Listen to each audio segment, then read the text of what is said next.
I asked her one time if she would come and speak, and she said, yes, I'll do that. With a little hesitation, but she said yes. I knew that I was gonna ask her. We were at a breakfast for the MS Society back in October. I bet you didn't know that I was gonna ask you, right? But I knew then when I saw her and was having breakfast with her that she was gonna be the speaker that I would ask to come out. And when I asked her, she was kind enough to agree. And here she is today. So I'm very happy about that. Just let me do just a few minutes about Kim. I know everybody knows Kim, right? Or knows of Kim, but I'll just share a little bit about Kim. KImCaudleLewis is the CEO of PROJECTXYZ, which she started in 2002. She is also the wife to Larry Lewis and the mother of two daughters, Sandi and Lela. Kim Lewis has seemingly found the formula to managing home life while becoming a trailblazer in her industry. PROJECTXYZ's success is complemented by Lewis's personal success and civic involvement. Her business and community contributions have earned her board member positions for Calhoun Community College Foundation, Cummings Research Park, the Huntsville Hospital Foundation, health establishments at local schools, the Huntsville Botanical Garden, the National Children's Advocacy Center, and currently chair-elect for the Huntsville-Madison County Chamber of Commerce.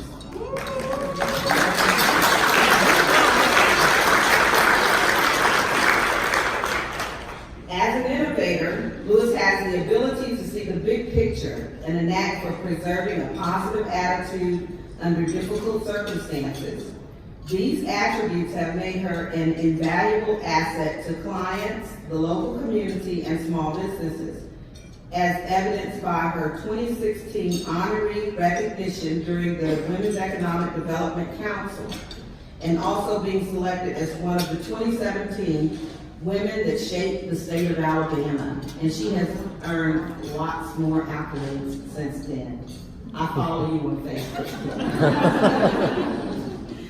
With each accomplishment, professionally and personally, KImCaudleLewis continues to solidify her standing as a preeminent lead in the business and in the community. And if you would just welcome Kim to the stage.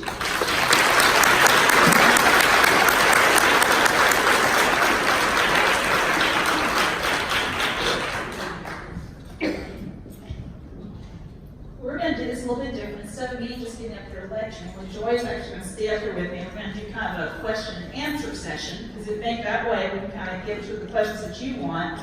Because what I was going to say at the beginning, most of the time they cover a lot of that in the bio.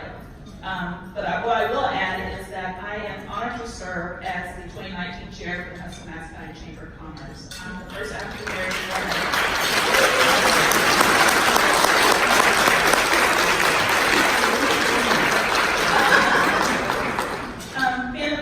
To serve in that role, it's a huge responsibility because of the fact that I want to do a good job, so there'll be time for many other ones to come behind me. So I'm just honored to have that position. But then also, too, my husband, think about it. We made it to the point where, and we said anything that we do, you made it to a point where they have to put you in the role. Because if you do everything you're supposed to do, there's no reason for them not to do that. So since 2012, I have been on the executive committee at the chamber, supporting the chamber, because it's a volunteer position, by the way. And it's almost a full-time job being the chair of everything that's going on in the community. So it's just one of those things I want people to understand that if you work really hard, they have no reason not to give it to you. So I'm glad to have the honor doing it, but it was my time.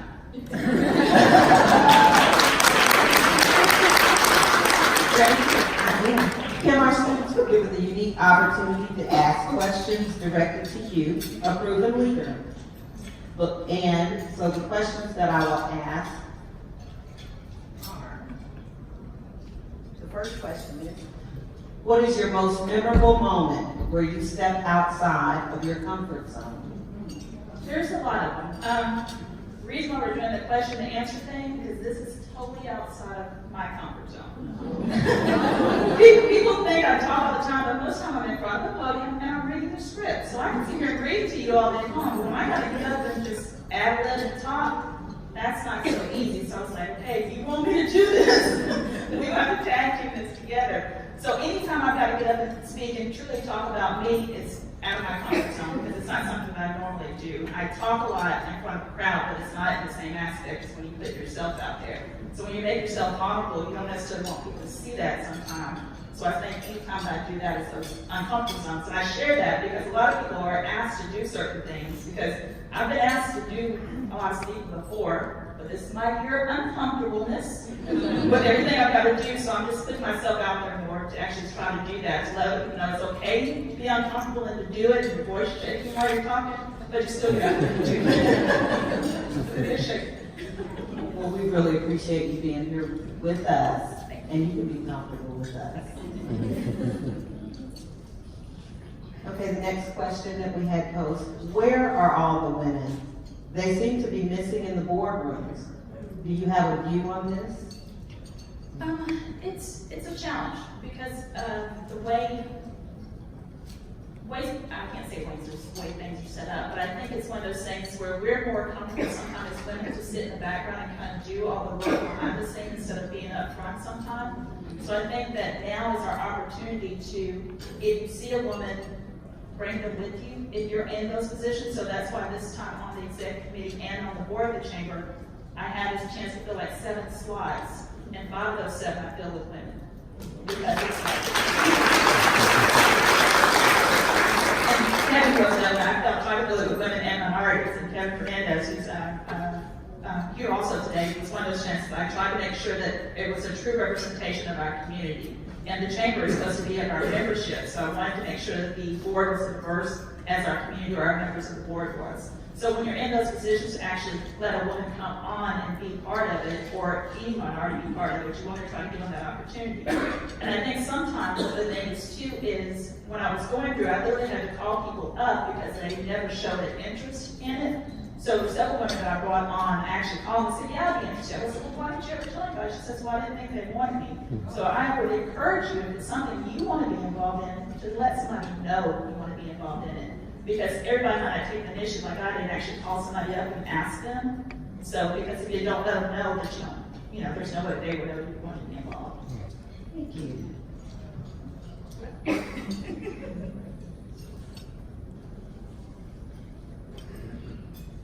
Technology glitch. What do you suggest students do when working in a less than ideal situation, such as within a company where women are not valued for the talents that they bring to the table? The biggest thing is sometimes communication. If you don't feel like you're being valued, you need to bring that to whoever your superiors are or the people around you to let them know that you don't feel that way. Because like I said, sometimes people just don't pick up on cues sometimes, and they may think you're completely content, completely comfortable in those positions. So if you bring it up and nothing changed, then find somebody that can help you change it. There's usually within a lot of companies the HR person or someone that you can go talk to kind of figure that out. But if those people aren't there, sometimes you've got to step out of your comfort zone again and just change positions. I mean, that may not always be an option, but sometimes you've got to step out of a place that you may feel comfortable in to move up farther ahead. So. Thank you. Being a public servant and a leader in your community isn't always in your comfort zone. And I think you kind of answered this a little bit, but you can reiterate. But why is it important to take that step and to serve as a leader? Because of there's stuff I'm passionate about. When you're passionate about stuff, you're willing to take those uncomfortable situations. I mean, when you were reading my bio earlier, we were talking about fields, you were talking about the NCAC. Most of those things are dealing with children and stuff that's going on. So most of the stuff that I'm passionate about has to do with kids or stuff that's directly related to the benefit of someone else in the community. So whenever you are passionate about something, you'll step out of that comfort zone to be able to help somebody. And when you're in a position to do that, I recommend that you do that, because sometimes people are voiceless, and you may be that only chance that child. I mean, working or being on the board now for the past 6 years at the NCAC, there's some horrible things that are happening in this community, and those kids can't be that voice for themselves. So I think sometimes us as board members or even in the community, we've got to be the voice for some kids that might not be able to do it for themselves. So I think in any situation like that, just, you may be totally uncomfortable doing it, but you still gotta do it just because you're in that position. Thank you. So the passion is what makes the Passion, difference. it has to be. Because I was telling somebody earlier, I wouldn't be here talking or doing this kind of stuff if I wasn't passionate about getting messages out to certain people, so. Thanks, Kim. Being CEO of defense contracting agency, Caudle Lewis is used to male-dominant environments. One student asks, how do you deal with discrimination? Or how would you, if the situation arose, how would you deal with it? It arises every day.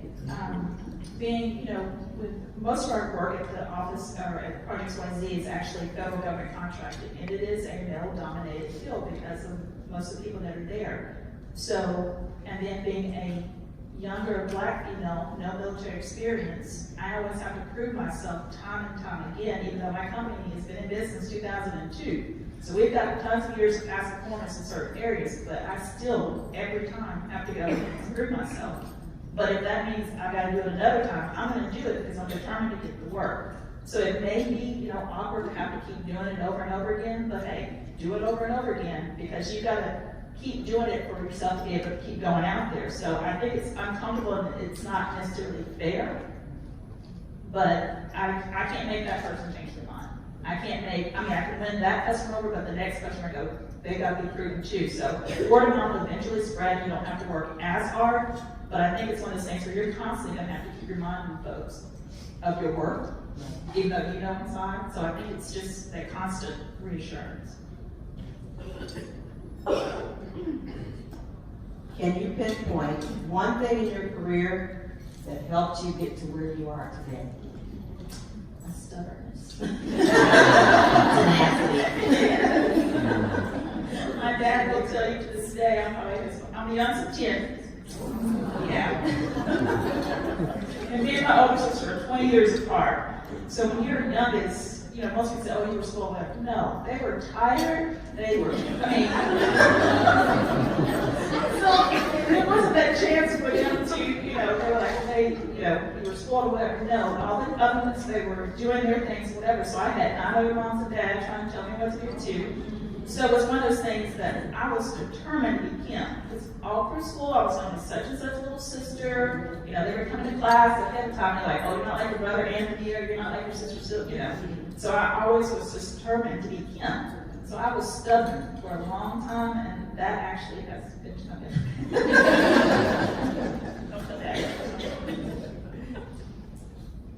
What propelled you into being a CEO?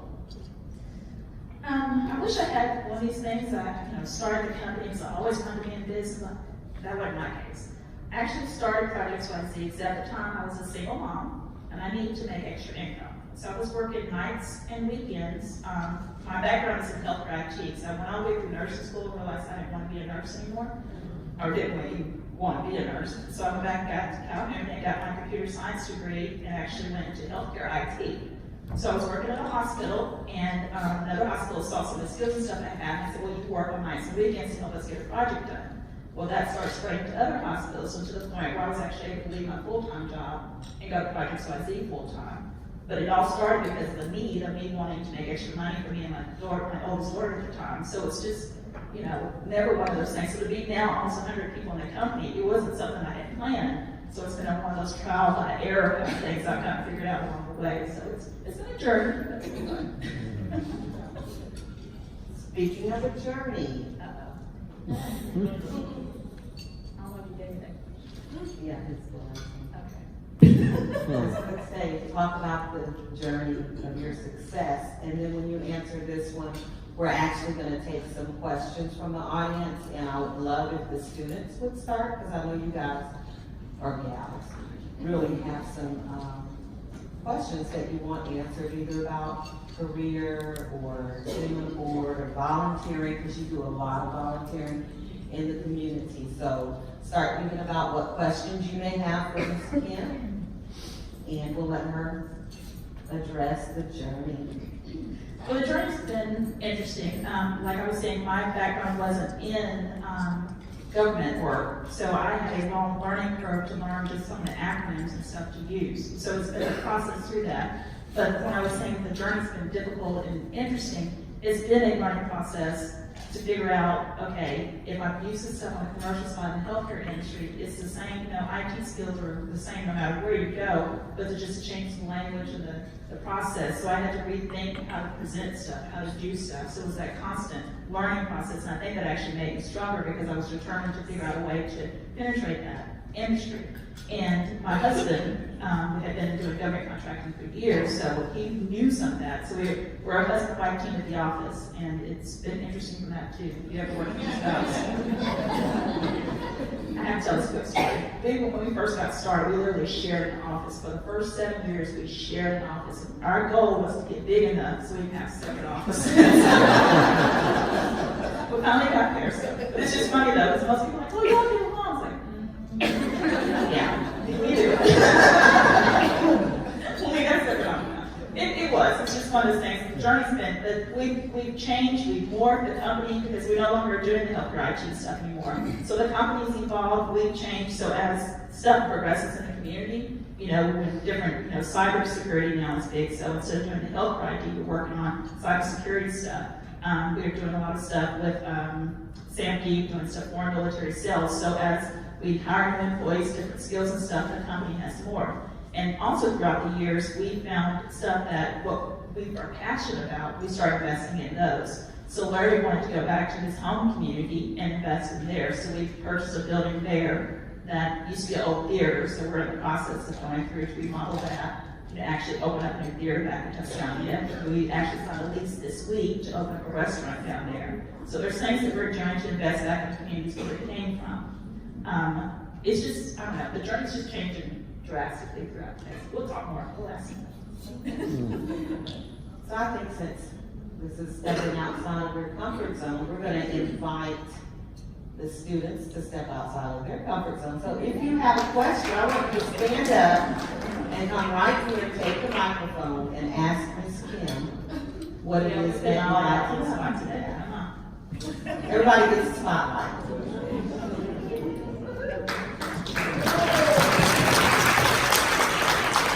And if you would say your name and what school you go to.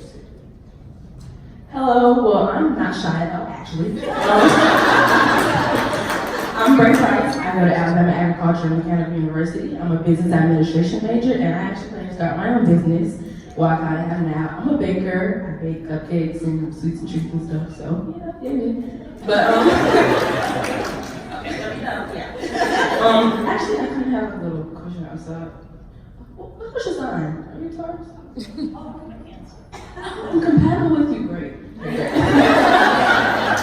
Okay, so my question was, what is the first step you take when you're getting ready to step out your comfort zone? I pray a whole lot. I even, when I came in today, I actually got several friends in here to pray with me today because I know that's the only way I get through stuff. The only reason I'm even doing half the stuff I'm doing is because of the power of the Lord. So I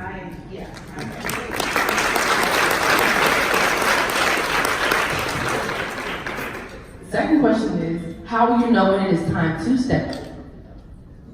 Well, mine is he puts me out there. He gets people that are very persuasive and call me back in October, and you got 7 months to think about what you're going to say. But no, there's just been, I can't say that I actually seek out some of those opportunities. They've kind of fallen into my lap. So. Thank you.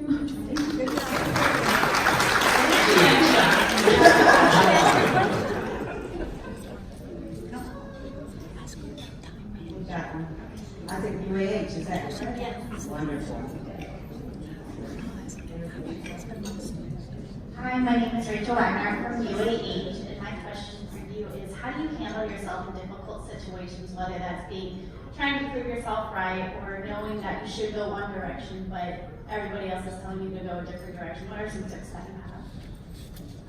I depend on a lot of my gut feeling on some stuff, because some stuff you know deep down, if it doesn't feel right, there's a reason why it doesn't feel right. So I kind of depend on that too. And I'm a big person of research. If there's something that, if I'm not comfortable with it, if I don't understand it, I go and research it so I can understand both points of views if somebody wants me to do something. So it's just depend on the situation. So I'm either going to research or just depend on my gut feeling. Thank you so much. Thank you.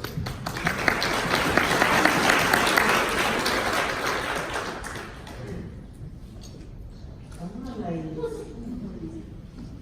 And it doesn't have to just be students, if some of them, except Jackie can't answer.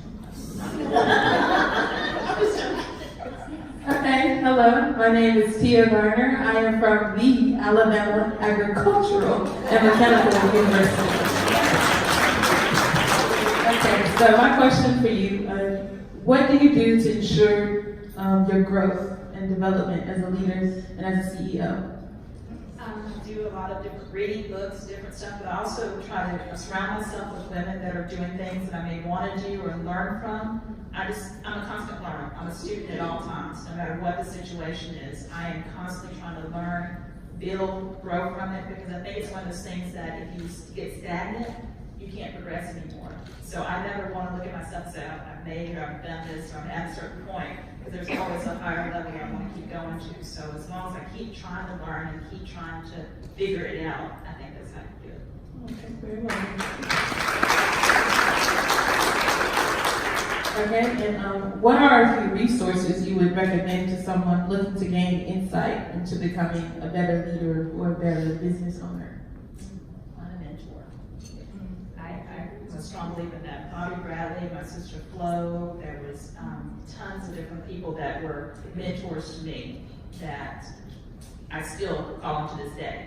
So I think if you find somebody been there, done that, they can help you not trip over some of the, the stumbling blocks are in the way, they've been there. But then also too, sometimes you just need a cheerleader. You need somebody to root you on and stuff too when you get in those little ruts. So I think that the biggest thing is just find somebody that can help you through it, and then have a bunch of friends that'll, not all of them are yes friends, but friends that'll always encourage you. Okay, final question.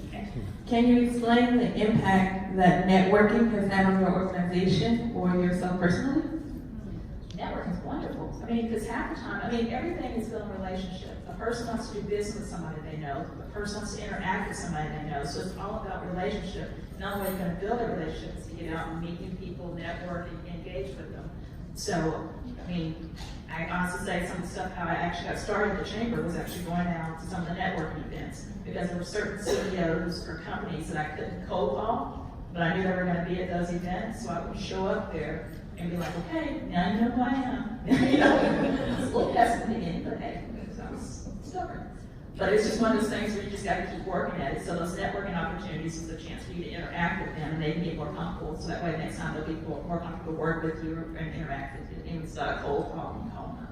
Okay. Sub question. Okay. I'm sorry. With marketing, Yes. was there a big impact? Like, did you have to hire a marketing team, or did you do that, or what was? I have a marketing person now, but back in the beginning, I did not. You're your biggest marketer. Nobody can sell your company. Nobody can market better than you can yourself. Somebody else is going to have that passion such as you do. And then at the time, we couldn't afford to have a marketing person either. So it's one of those things where I always had my, briefing and everything with me. So no matter when I came in contact with somebody, I was always prepared, always ready to talk through it to them. So it's just being prepared and just doing it. Thank you.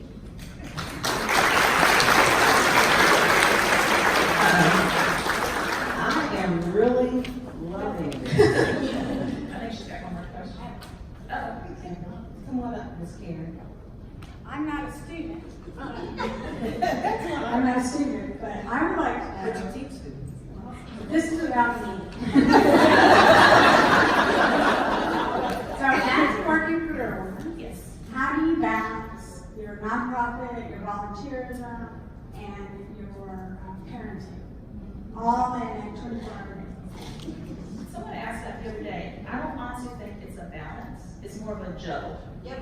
Yes. Because there's some days when family's more important, if your child's sick, I don't care what's going on at work that day, they get done. The next day, you've got a big important presentation or meeting, your husband has to get up and take the child to school. So it's a constant juggle kind of thing. And you just keep the balls going up, hope you don't drop any, and if you do, it bounces back up and keep going. So generally it's positive. Yeah, yes. It is, I mean, because everybody's like, oh, you gotta have a great work-life balance. If you figured it out, let me know. Because I haven't figured it out. I don't think most women do, because we're passionate about stuff that we get involved in and do. So it's just a matter of what takes priority what day.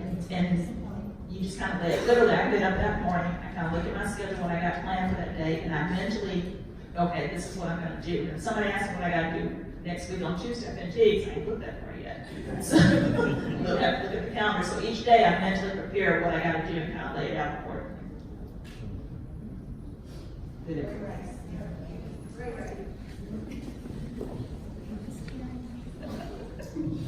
I want to say thank you for, I'm going to ask to introduce myself. My name is Karen Mockenstern. I'm the Executive Director of Fantasy Playhouse Children's Theater and Academy, and I'm also the immediate past president of the Women's Economic Development Council, which is where I think which is also a great opportunity for networking and finding mentors. So we encourage you.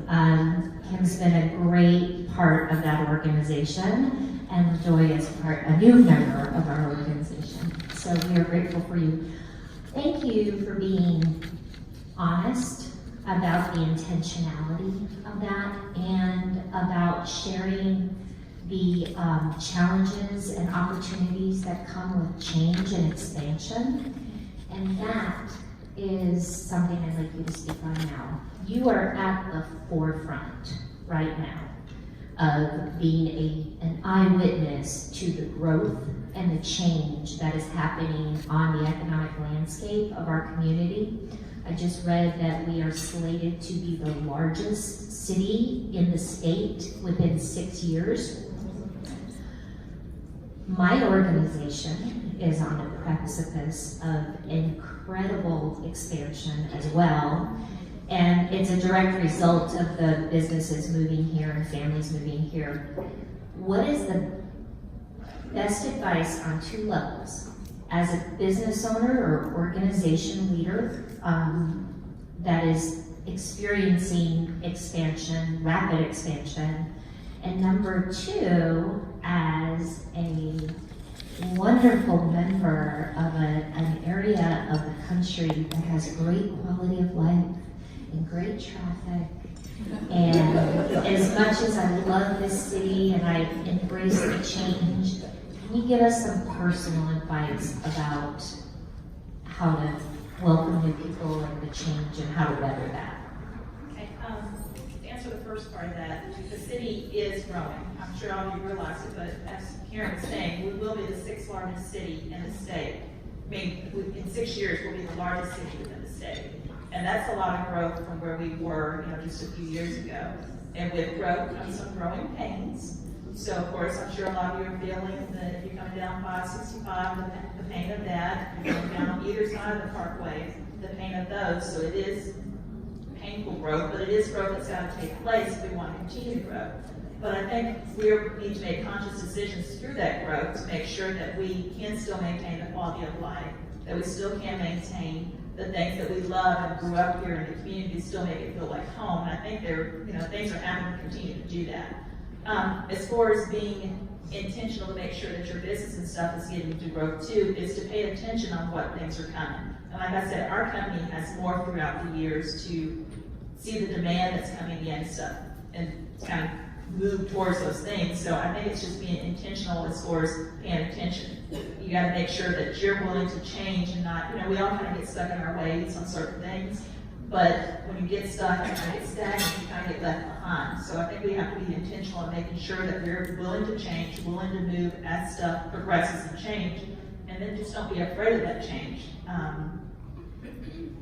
At least I know sometimes for me, you get comfortable, but when you start getting comfortable, you know that something else is passing you by.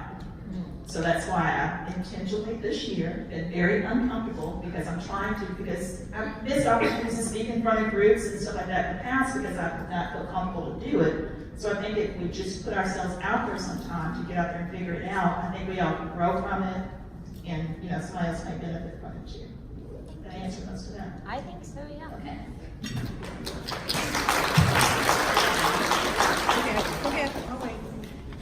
And I must say, making us go along with you, step outside of our comfort zone. Hello, I'm Sydney Anderson. I'm from Alabama University. My first question is, when you hit a roadblock or you have moments of doubt, what do? Since you are a leader, how do you stay strong and continue that mindset? How do you do? I keep myself surrounded by a group of people that, like I was saying earlier, that are my cheerleaders, and I do a whole lot of praying because that's the only way I can get through some of it. But it's just a growth process. I mean, some stuff, you think it should knock you down, but it may knock you down for a moment, but you just get back up and, get over it and try again. But it's a constant process. It's not a one easy answer kind of thing. It's just a process and depends on the situation too. My second question is, so with you stepping out of your comfort zone and I guess you, in a sense, you would say you're trying to be innovative this year too, correct? So what are some of the things that you're looking forward to do, or how are you going to take the approach to do them? Well, some of the things we're doing as far as business, we don't know anything about the restaurant business, but we're partnering with somebody that does. Right. So we're actually going into that kind of thing to partner with a guy that wants to open the restaurant. So he's really good on that side, we're really good on the business side, so the two are going to come together. Correct. So it's one of those things, like I was saying, just being intentional about doing it, and then where we're doing it at, we could have opened a restaurant anywhere, but we chose to do it in an area where they is from. Right. So it's just thinking through the process and making sure the steps that you're taking are leading to a common goal for both individuals. I mean, my prayer every day is that nothing we do cause any harm to us or to anybody else, and only causes growth. So it's that, keeping that in the back of your mind, you're always going to make the right decisions when you're doing stuff. You have to introduce yourself too. That's what I'm saying. I'm Cindy Brown. I'm a member of AAUW, WEC, and a whole bunch of other times and things in the past. My question, I've learned a lot being mentored and mentoring. And there are right and wrong ways to mentor somebody. Can you give us some mechanics or guidelines on what it takes to be a good mentor and what it takes to be a good mentee? To be a good mentor, you gotta listen, and be a good mentee, you gotta listen. But being a good mentor, you don't know what that person needs if you're not listening to them to figure out what their needs are and to figure out where you can best help them. But then I've tried to mentor some people, and they're, so they know it all, and they just wanted somebody to mentor them, but not willing to listen to critical information, maybe trying to tell them, you're not necessarily putting anybody down, but you sometimes got to give them hard information to try to better them, and people aren't always willing to hear that. So I just think listening on both sides is a good example of that. The other one is to think outside of what you normally would consider, listen to new ideas, listen to new ways of doing something to grow from. That's the last question. Yeah. We have maybe one, maybe two more questions. And all these are afterwards, ladies, if you don't get a chance. Okay. Come on, y'all make these questions fast so we don't get in trouble with Cindy. With Teddy. Two questions.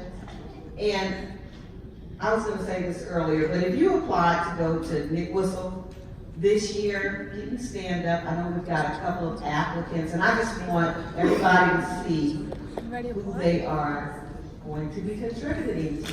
Wow.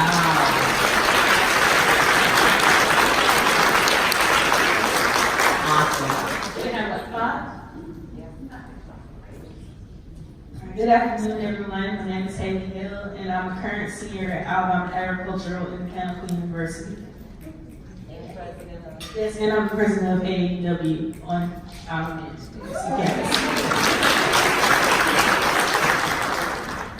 So my question for you is, what do you value most about your company's mission and vision? We are it's a family.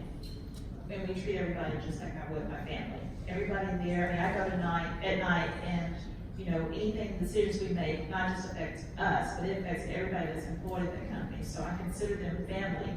So when you think of them as family, you think of them in a way that you want to make sure they're taken care of. You want to make sure that everything is, I'm a servant leader. So I want to make sure that anything that the employees need, I'm able to provide for them.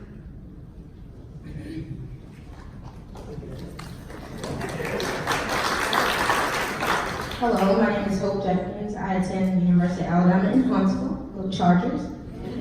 My question is, what's the most important leadership lesson you've learned and how is it valuable?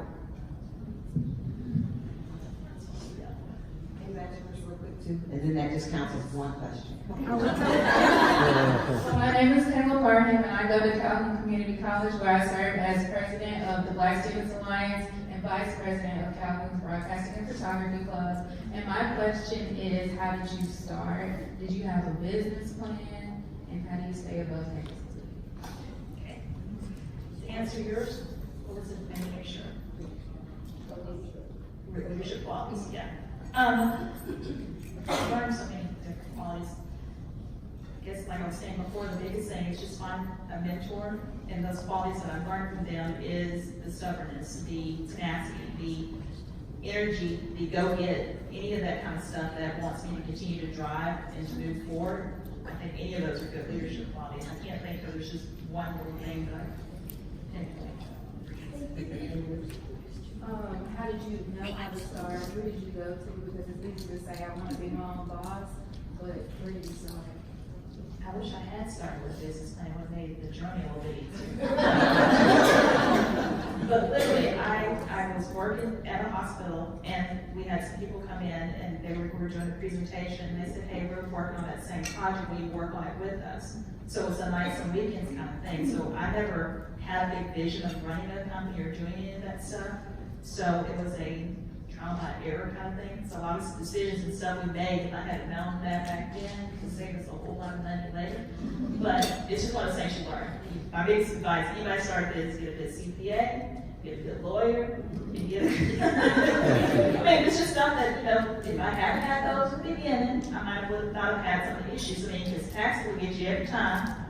If you don't pay all that stuff up front and quarterly, you have to pay all the back taxes on it, that'll get you, because, you know, you get a big tax check at the end of the year, and you're like, oh, I paid, but just don't thanks for the tax, because you just stuff you don't know. So I just say it's just stuff you need to do your research and stuff behind the scenes to make sure that you know. Thanks, ladies. Ms. Francis, you cannot be denied. No, we might need a pothole filled sometime. Thank you. I'm Frances Akers. I represent Huntsville and the people of District 2 as a city council member. Kim, please I'd like to know what you see as some of the best partnership, the result of the partnership between the Chamber of Commerce and the city government. I think everything that the chamber does as far as economic development is in direct partnership with the city, because the two have to work together, because the city is the one that actually has to put the foot forward. So the chamber can go out and actually do a lot of the things as far as talking with different businesses and customers, but they still have to buy the buy-in from the city to do it. So everything has to be correlated together. I mean, I remember even for like the Toyota Mazda, people think that just happened.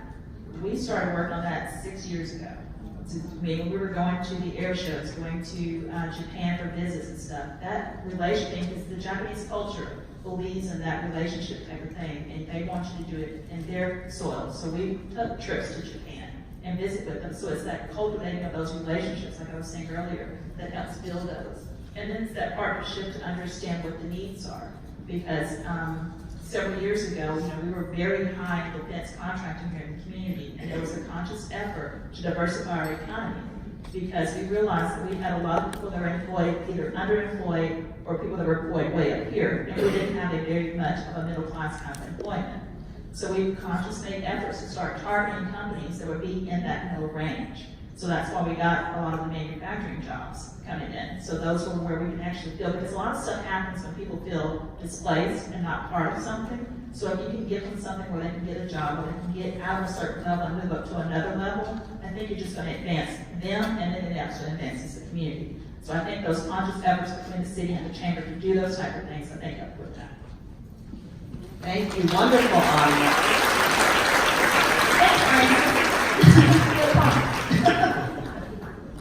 Thank you so much. That was really informative, and I really like that format. I've heard that before. But we would like to thank AAUW Huntsville, to thank Kim. Yes. Often have a boxer.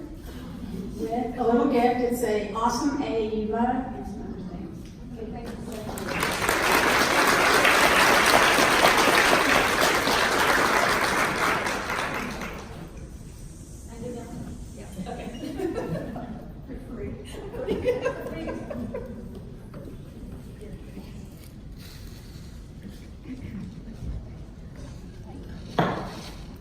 Hi, everyone. How many of you have heard of Tech Track? Look on your tables, you've all heard of it. Many years ago, AAUW, who has at a national level been working to advance equity for women since 1889,